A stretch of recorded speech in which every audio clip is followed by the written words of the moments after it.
Muscle is a special organ that transforms chemical energy into movement.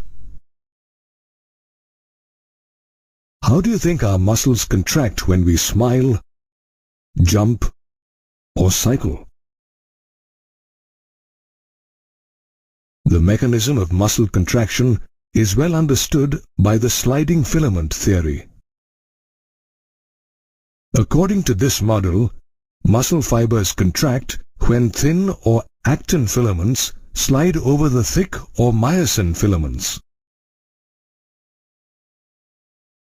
To start a muscle contraction, the central nervous system, or CNS, sends a signal via a motor neuron. The motor neurons, along with the connected muscle fibers, form a motor unit. In fact, the junction between a motor neuron and sarcolemma of the muscle fiber is called the neuromuscular junction or motor end plate. When a neural signal reaches the motor end plate, it releases a neurotransmitter called acetylcholine. This neurotransmitter generates an action potential in the sarcolemma, which spreads into the muscle fiber, causing the release of calcium ions in the sarcoplasm. The calcium ions further bind to a subunit of troponin on the actin filaments, which causes the troponin to change conformation and move the tropomyosin.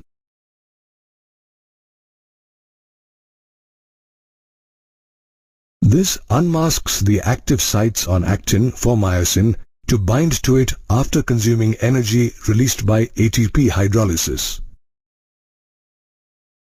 Myosin binds to actin to form a cross-bridge. These cross-bridges are very important for muscle contraction. They pull the attached actin filaments to the center of the A band. Moreover, the Z line attached to the actins is also pulled inwards, shortening the sarcomere, thereby causing a muscle contraction. During the contraction, the I bands are reduced, whereas the A bands retain their length. Interestingly, the filaments do not change in length, but merely slide over one another during a contraction.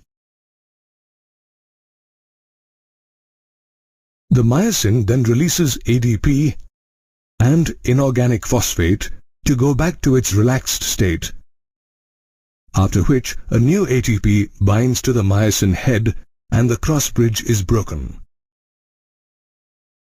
The myosin head again hydrolyzes ATP and forms a cross-bridge. The stages of cross-bridge formation, rotation of myosin head and cross-bridge breakage are repeated with different or new actin molecules to cause further sliding. The process repeats till calcium ions are pumped back into the sarcoplasmic cisternae, resulting in the masking of actin filaments. This causes the Z lines to return to their original relaxed position. In fact, the repeated activation of muscles may lead to the accumulation of lactic acid due to the anaerobic breakdown of glycogen, causing muscle fatigue. Muscles can be of two types. 1.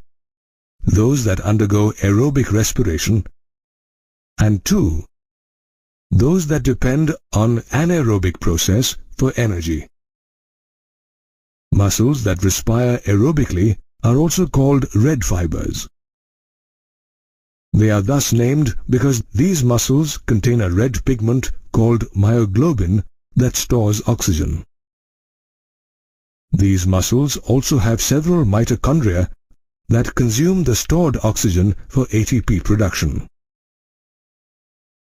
On the other hand, muscles that show anaerobic activity are called white fibers.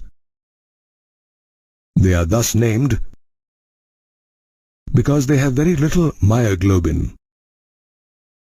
They are high on sarcoplasmic reticulum but possess few mitochondria. Consequently, they use anaerobic energy processes.